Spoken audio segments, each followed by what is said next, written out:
托尔是一只巨大的德国牧羊犬，它喜欢睡在狗窝外面的雪地里。3个小时后，它的主人迫不及待地想找出原因。他在狗窝内发现了令人震惊的一幕：当这只巨大的德国牧羊犬向他咆哮时，安德烈亚斯吓了一跳。托尔是他从小养大的，两人一直是最好的朋友。他再次走进狗的狗窝，狗也做出了同样的反应。他走到他和狗窝门之间，一边翘起嘴唇，一边轻声咆哮，似乎在警告安德烈亚斯不要再靠近了。安德烈亚斯走到一边时，脚下的积雪发出嘎吱嘎吱的声音。在他走过去的那一刻，托尔停止了咆哮。“怎么了，孩子？”他轻声问道。“你在里面找到了什么？”托尔摇了摇尾巴，垂下了头。然后他走到安德烈亚斯身边，让他给他抓耳朵。安德烈亚斯以为对峙结束了，于是他向右走了一步，再次走进狗窝。但是和之前一样，托尔走到了安德烈亚斯面前，摆出了警告的姿势。安德烈亚斯摇了摇头，他永远不会知道狗的脑袋里在想些什么，最好让他自己解决。小亭子里的东西显然对托尔很重要，就让他自己去玩吧。安德烈亚斯踏雪来到后门，决定第2天早上再去看看。这一切都始于前1年的夏天。热衷于木工活的安德烈亚斯在秋天的最后几周里为托尔建造了一个壮观的狗窝。它有一个门廊，里面有足够的空间供狗避雪。安德烈亚斯预计12月初就会开始下雪，事实也正是如此。气温骤降，下起了第1场雪。托尔本能地意识到，安德烈亚斯为他搭建的这个建筑是为他准备的，他马上就把它变成了自己的私人避难所。托尔重新整理了安德烈亚斯为他铺好的毯子，在自己的门廊上用餐，早上和晚上。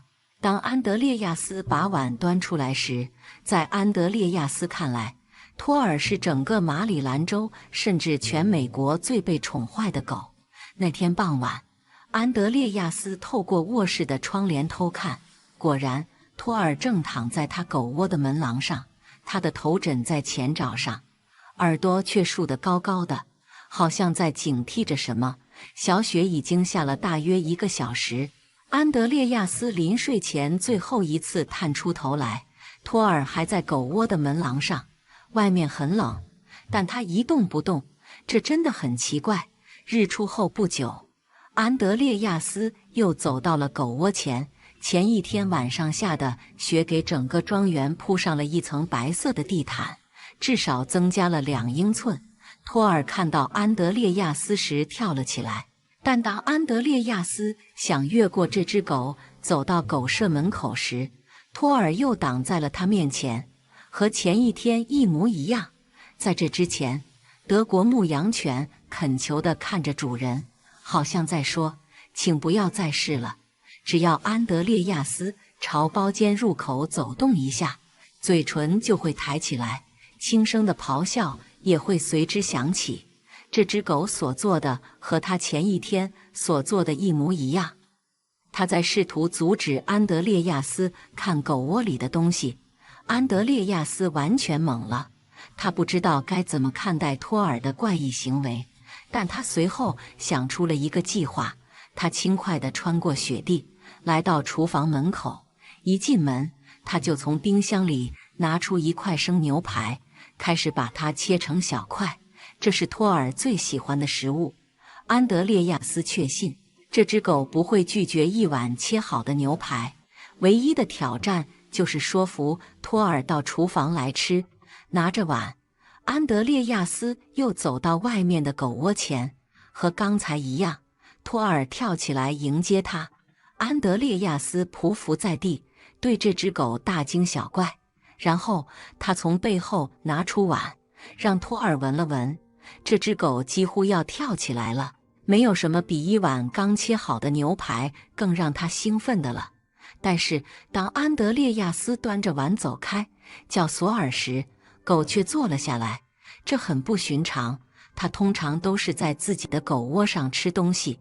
现在主人要它跟着自己去厨房，托尔很纠结。他侧过头看了看狗窝，轻轻地哼了一声，然后他似乎下定决心，在接下来的几分钟里，一切都会好起来的。他狼吞虎咽地吃着自己的食物，一蹦一跳地跟在安德烈亚斯后面。在厨房里，安德烈亚斯又开始驼背了，狗跟在他后面，在里面跳来跳去，眼睛紧盯着碗里的牛排。安德烈亚斯计划的第一部分完美地完成了，他把碗放在厨房最角落的地板上，又对狗大吵大闹起来。托尔吃得津津有味，他并没有像其他大多数狗一样，试图一下子把所有的牛排都塞进嘴里，相反，他似乎在细细品味每一口。这让安德烈亚斯一直很着迷。这只德国牧羊犬似乎对食物津津有味的样子。现在该是他计划的第二阶段了。安德烈亚斯慢慢地站了起来，他倒退着向门口走去，眼睛一直盯着那只狗。托尔没有理他。安德烈亚斯走出厨房，拉上身后的门。呼，第二阶段成功完成。他开始向狗窝走去，在厨房里，当厨房门在安德烈亚斯身后关上的那一刻，托尔就已经发现了这个诡计。他很不高兴，他一点也不高兴。他叫了2声，然后似乎明白了安德烈亚斯耍了他。托尔抓挠着后门，发出急促的呜呜声。安德烈亚斯显然没理他，他就跑进了休息室。休息室有一扇大窗户，托尔可以从那里看到自己的包间。他看到安德烈亚斯走了过来，这让他更不高兴了。他叫得更大声了，并跳到了窗户上。安德烈亚斯听到了屋内的骚动，他侧过头看了看房子。托尔正用前爪抵着休息室的窗户，怨恨地看着他。安德烈亚斯不喜欢自己把狗引到屋里关起来，这感觉就像他在背叛他最好的朋友，就像这会在某种程度上打破他们从索尔还是小狗时就建立起来的信任纽带。但他必须看看托尔在他的小屋里保护着什么。托尔不可能允许他靠近。绝望的情况需要绝望的措施，他这样决定，然后继续向狗窝走去。当他到达狗窝时，托尔有几秒钟变得疯狂起来。安德烈亚斯确信托尔会打破玻璃，从休息室的窗户冲进来。那只狗不再吠叫了，它现在咆哮着，情绪非常激动。当安德烈亚斯走进亭子的入口时，狗的怒气似乎更大了。安德烈亚斯手脚并用，把头伸进洞口。他在建造小亭子时并没有在亭子里安装窗户，所以亭子里面阴暗得多。他闻到了一股典型的狗臭味，并试图在昏暗的灯光下环顾四周。然后他伸手抓住了托尔毯子的一角。当他拉开它时，迎接他的是一声响亮而凶猛的嘶嘶声。安德烈亚斯本能地向后一跳，他的心跳到了嗓子眼。他首先想到的是一条蛇，但能发出如此响亮而凶猛的嘶嘶声的肯定是一条巨蛇。而且现在是冬天，遇到蛇的可能性几乎为零。安德烈亚斯小心翼翼地、慢慢地，并用前臂挡在身前保护自己，以防里面的东西决定发动攻击。他抓住毯子的一角，然后慢慢地把它往后拉。嘶嘶声再次响起，这次更响亮、更猛烈。安德烈亚斯犹豫了一下，把头伸进了毯子口。他现在完全处于脆弱状态，因为他的头和手肘无法同时穿过开口。如果里面有什么东西攻击他，他就完全没有防御能力了。但好奇心还是战胜了他。一旦他的眼睛摆脱了强光，适应了里面的阴暗环境，他就发现了它。那是一只浣熊。一时间，安德烈亚斯懵了。按理说，浣熊应该直接逃走，可这只浣熊却像托尔一样站在原地，他在捍卫着什么？然后，安德烈亚斯先看到了他，他只发现了一只小浣熊。然后他在托尔的毯子褶皱里发现了第2只，接着是第3只和第4只。等他数完，已经有6只了。安德烈亚斯立刻明白了，浣熊妈妈需要一个安全的地方生孩子，而托尔是个绅士，他为浣熊妈妈牺牲了自己的家，然后还提供了警卫服务，完全免费。安德烈亚斯意识到这一点后，不禁微笑起来。托尔，这个忠诚而温柔的巨人，为浣熊妈妈和他的孩子们做出了令人难以置信的牺牲。他与他们共享空间，甚至成为他们的保护者，甚至与自己的主人对抗。随着时间一天天过去，安德烈亚斯决定在附近为浣熊一家建造一个舒适的庇护所。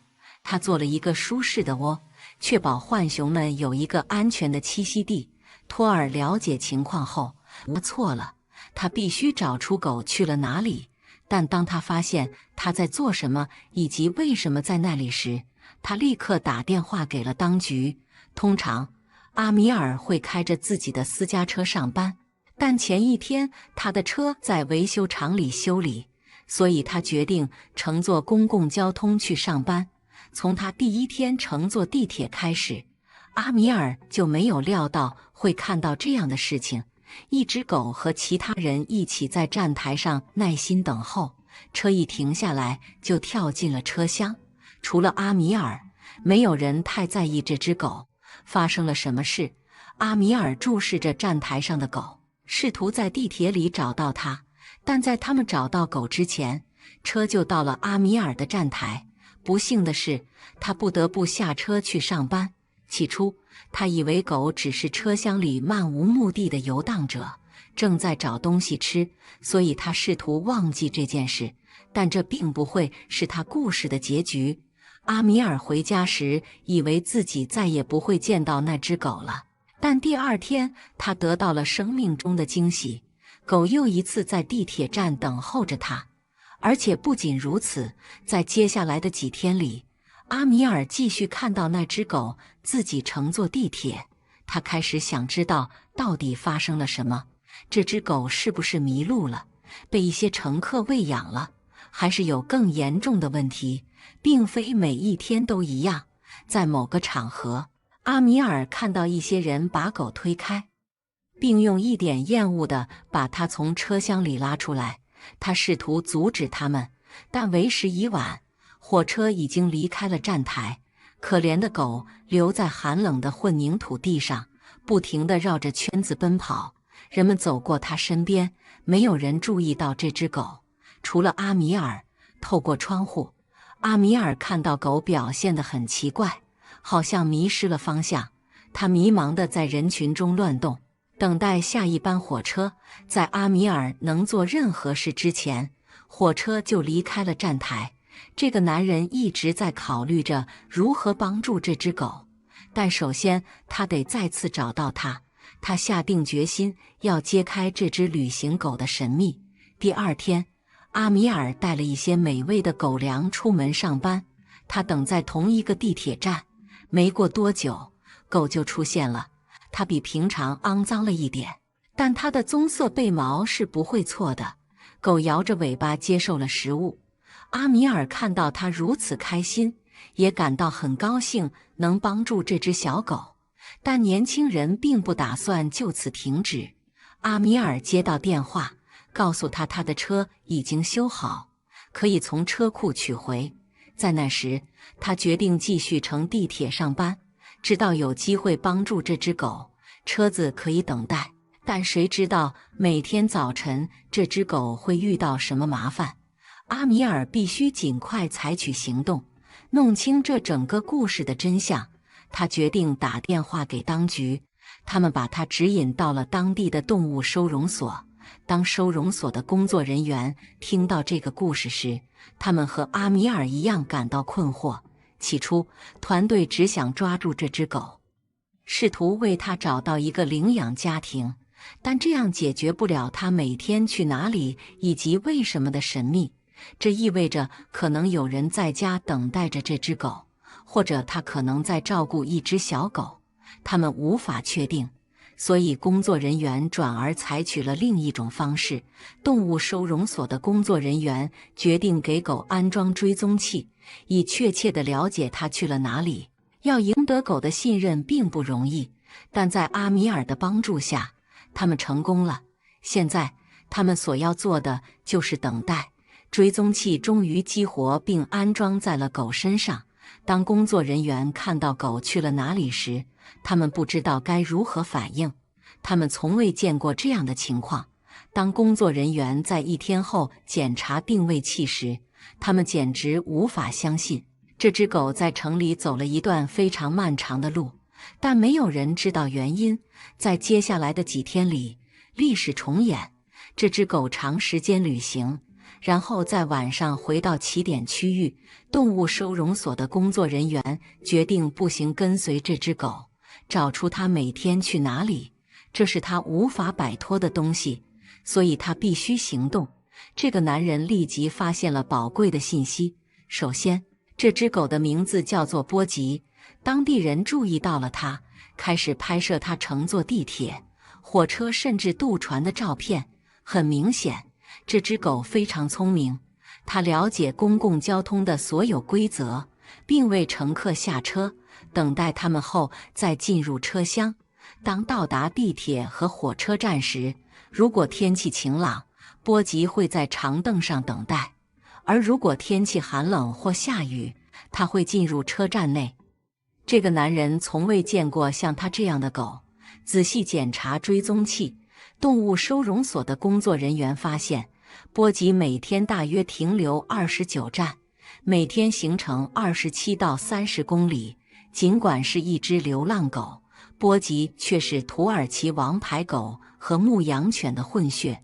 它的名字来源于土耳其语的铁路术语。这只狗经过了彻底的检查，显示它已经接受了所有的健康检查，并进行了绝育。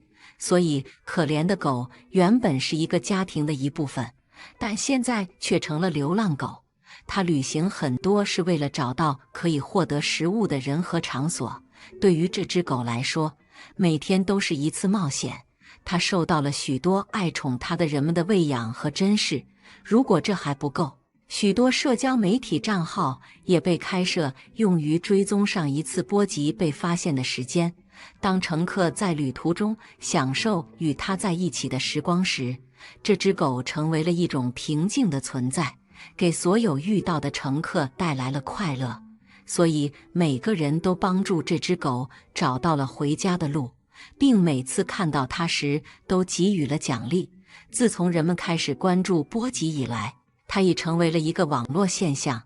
摄影师克里斯·麦克格拉斯通过推特得知了波吉的情况，网友们开始在网上发布与这只狗的自拍照。他现在还有自己的 Instagram 和推特账号，拥有数千名粉丝。克里斯决定前往伊斯坦布尔，亲自见这只狗。他跟着波吉一整天，看看他去了哪里，并拍摄了它。他简直不敢相信自己的眼睛。这是他所知道的整个世界中独一无二的东西。他知道该去哪里。他知道该去哪里，向伊斯坦布尔地铁公司客户关系主管艾尔文·埃罗尔解释，狗竟然准确地知道该去哪里，这真是令人惊奇。这是一个非常有趣的计划，就像他知道该去哪里，并且有一个目的。对于许多人来说，波吉已成为社区中受人喜爱的成员，每个人都认识他。克里斯跟随波吉，无法相信这些故事是真的。他是一个自由的灵魂，他想做的就是乘坐交通工具。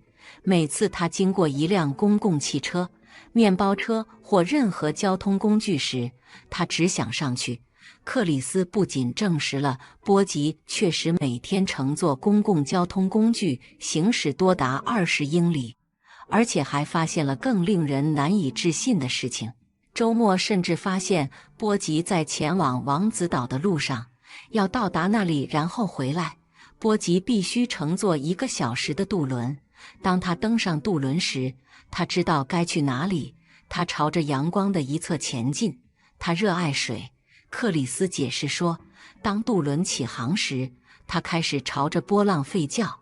但克里斯不仅仅发现了这一点，波吉竟然准确地知道要选择哪一艘渡轮。他检查了一艘，人们都走过来。我不知道他是如何知道的，但那艘船是开往埃米南的，另一艘船则是开往贝西克塔斯的。克里斯笑着说，所以他检查了埃米南的那一艘，说不，那不是正确的。然后他溜到了贝西克塔斯那边。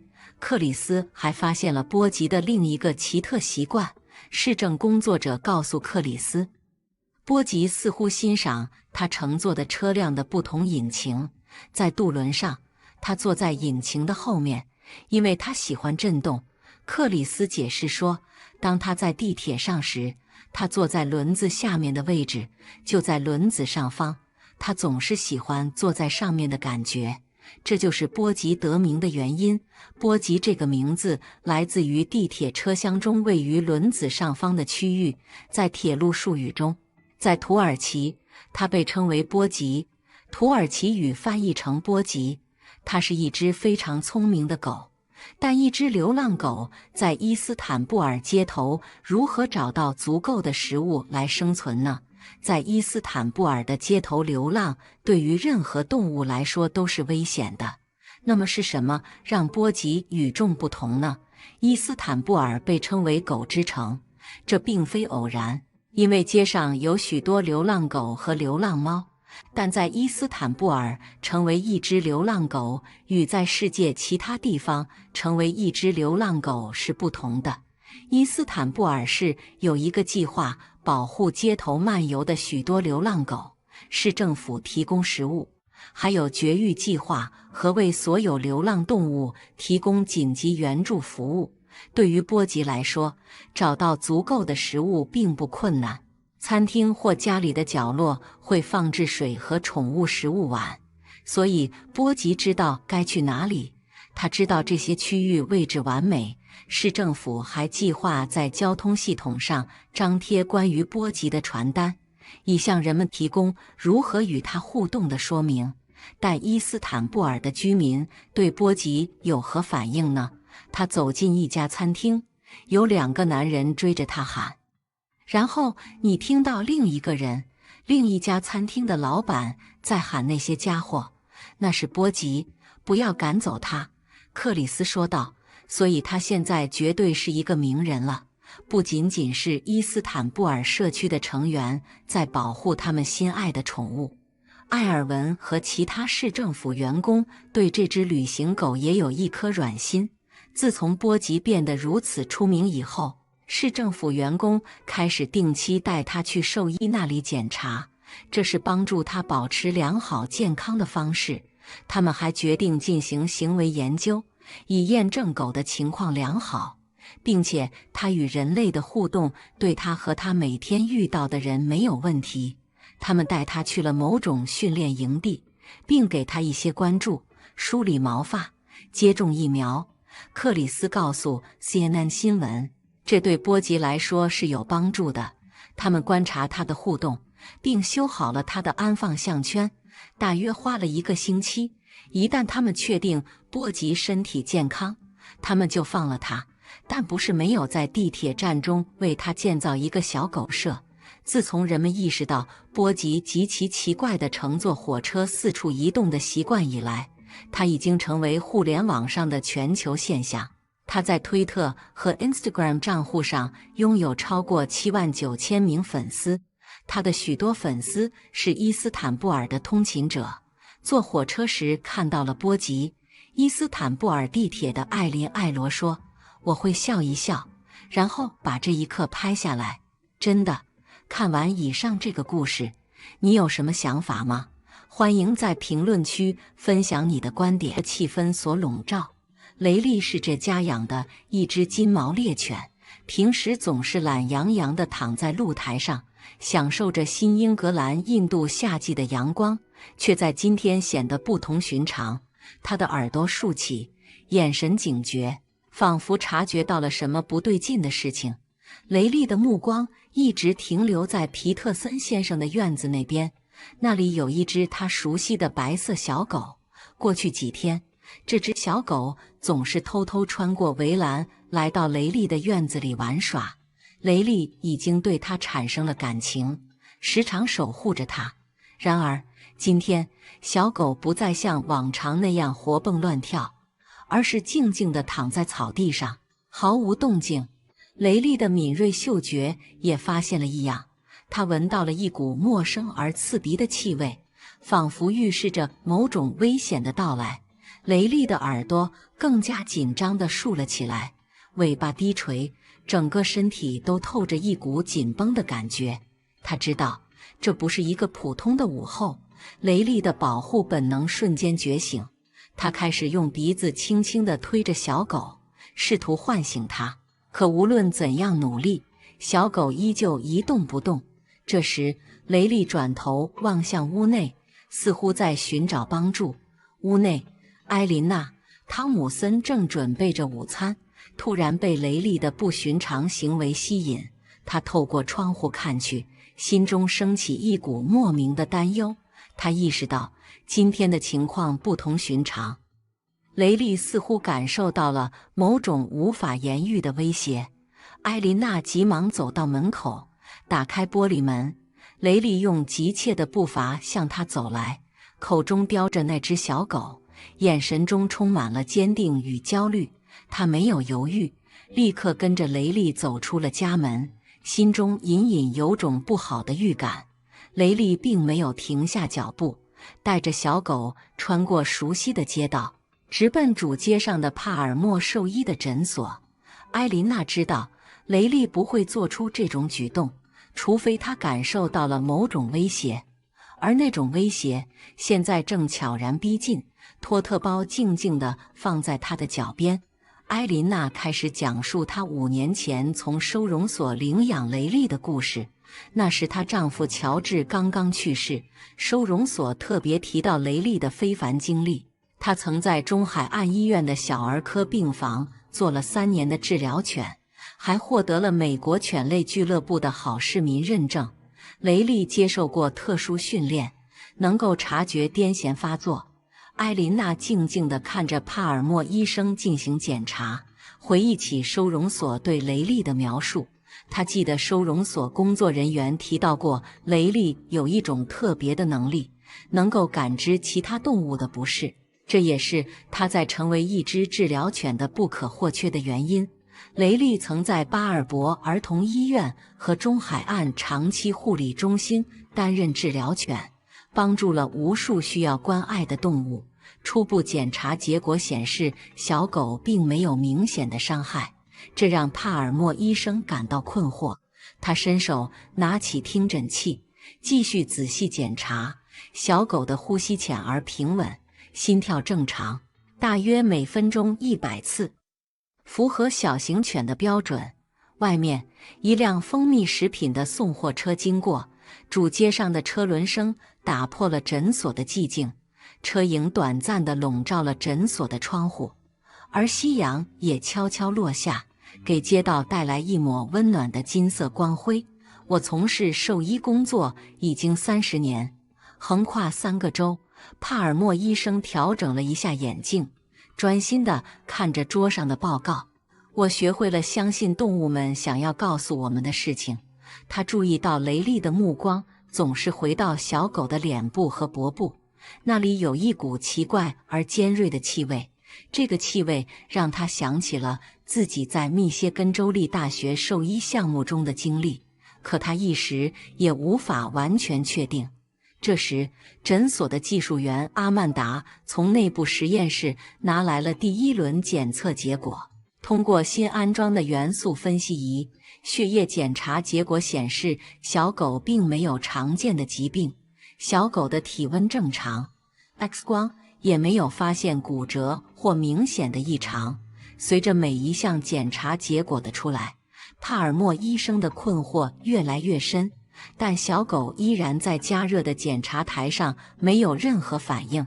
雷利的行为开始变得越来越有目的性，他绕着检查台走动，有时还对着水槽下的柜子轻轻扒拉，那里是帕尔默医生存放各种用品的地方。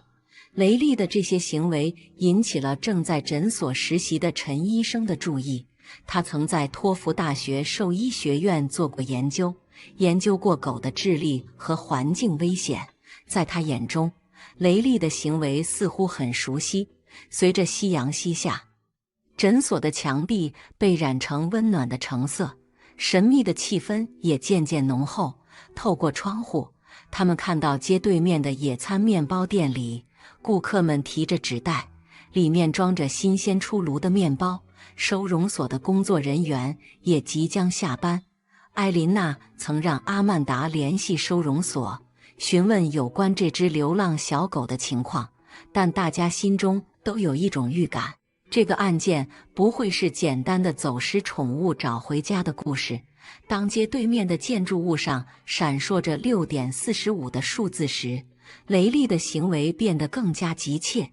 他轻轻抓了抓帕尔默医生的蓝色工作服，然后又回到柜子旁，似乎在提示他们有什么东西他们还没有发现。每一分钟，情势都变得更加紧迫。帕尔默医生感到一种挥之不去的直觉，他一定错过了什么关键的线索。而雷利凭借着多年的服务犬训练和天生的直觉，正拼命地试图传达什么。晚上的布朗斯维尔镇逐渐安静下来，街对面邓肯甜甜圈的招牌散发着温暖的金色光辉，透过诊所的窗户映照在屋内。帕尔默医生正在接待台前整理着自己的笔记。突然，雷利的行为发生了变化，他开始更加急切地抓挠水槽下的柜子，然后转过头看向小狗，显得愈加焦虑。这个动作让陈医生想起了他在动物毒物控制中心时的一些经历，那时他处理过一些类似的病例。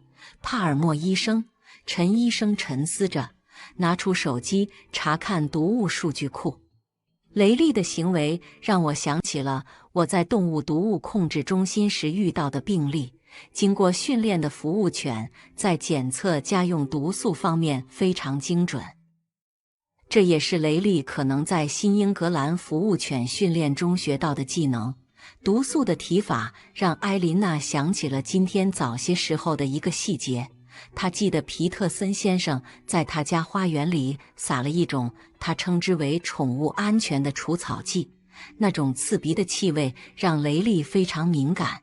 现在他终于明白，雷利所嗅到的怪味正是那个除草剂的味道。兽医帕尔默迅速打开了雷利刚才一直盯着的柜子，里面是美国兽医协会出版的《毒性生态学指南》。他翻阅着那本已经磨损的书页。这时，阿曼达从后屋急匆匆跑进来。帕尔默医生，我刚才和动物中毒控制热线通了电话，他们告诉我，本周在康比县发生了3起涉及新型化肥的案件。有毒化肥的生产公司昨天已通过环保署发布了召回通知。兽医帕尔默迅速打开了雷利刚才一直盯着的柜子，里面是美国兽医协会出版的《毒性生态学指南》。他翻阅着那本已经磨损的书页。这时，阿曼达从后屋急匆匆跑进来。帕尔默医生，我刚才和动物中毒控制热线通了电话，他们告诉我，本周已经发生了3起涉及新型化肥的案件。显然，有毒化肥的生产公司昨天已经通过环保署发布了召回通知。所有的线索突然开始汇聚。帕尔默医生记得曾收到过美国兽医协会发来的关于这个化肥召回的邮件，但他没想到这么快就会遇到相关病例。这个被标榜为宠物安全的化肥，竟然含有一种会导致小动物暂时性麻痹的化学物质。尽管麻痹症状令人担忧，但如果能在暴露后的几个小时内及时处理，还是可以治愈的。雷利的直觉和快速反应很可能救了这只小狗的命。帕尔默医生赶紧走向诊所的药物室，他拿出了一瓶解毒药，这是一种标准的化学中毒治疗药物。荧光灯在头顶嗡嗡作响，帕尔默医生小心地根据小狗的体重计算剂量，时间十分紧迫。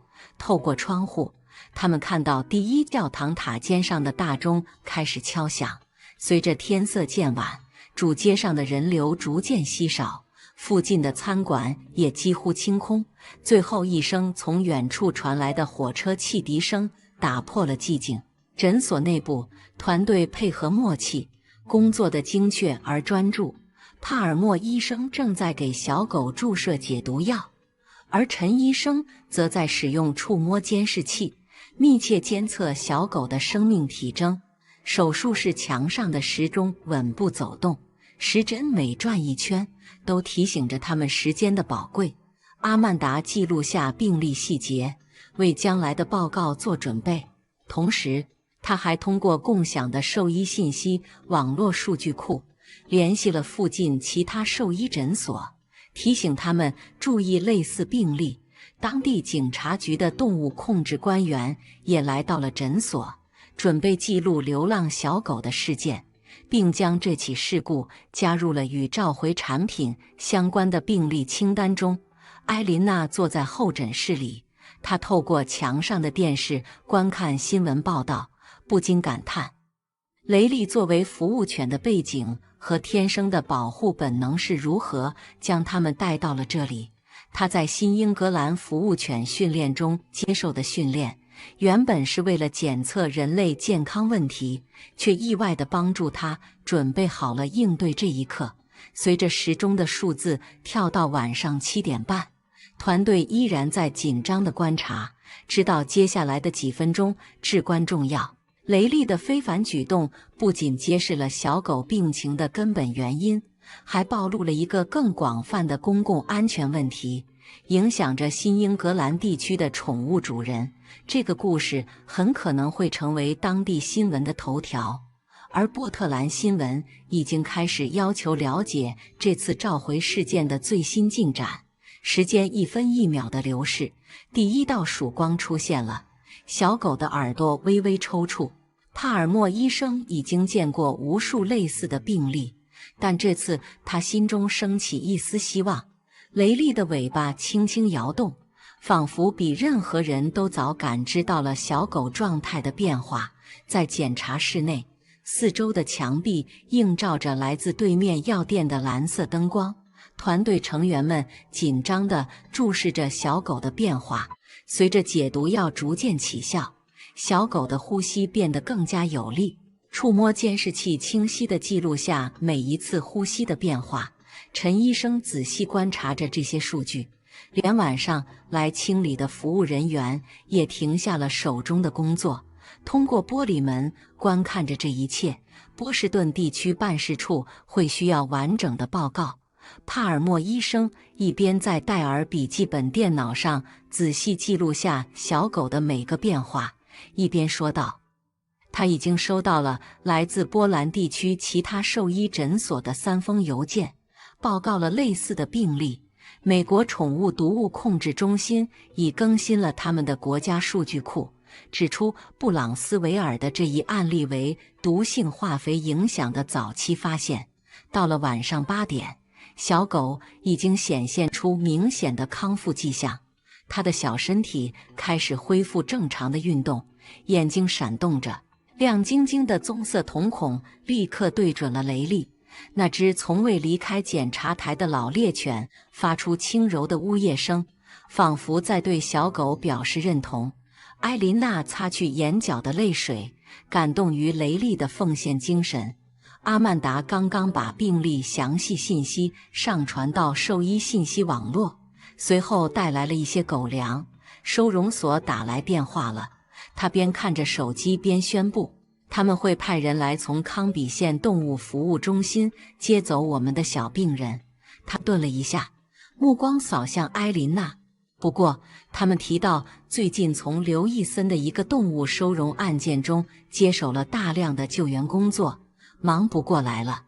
埃琳娜看了看雷利，再看看那只现在正在努力坐起的小狗。5年前，她从布朗斯维克公共图书馆退休后，曾担心自己会因为有太多空闲时间而感到无聊，但雷利让她的每一天都有了目标。此刻，她拿起手机，打算给邻居贝蒂打电话。贝蒂是海岸人道协会的志愿者，也许是时候给雷利找个永久的伴侣了。帕尔默兽医看着小狗慢慢恢复体力，微笑着。他已经为小狗开了一张处方，送到汉纳福德药房，为它补充一些特殊的维生素，帮助它恢复。这个病例很可能会成为下个月宠物杂志的特色报道，凸显在毒素暴露案件中的迅速反应有多么重要。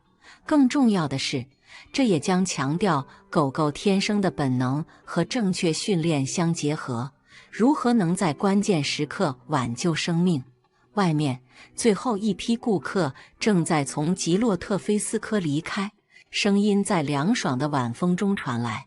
候诊室的电视正播放着关于化肥召回的新闻，想要在他们的早间节目中报道这家诊所的案例。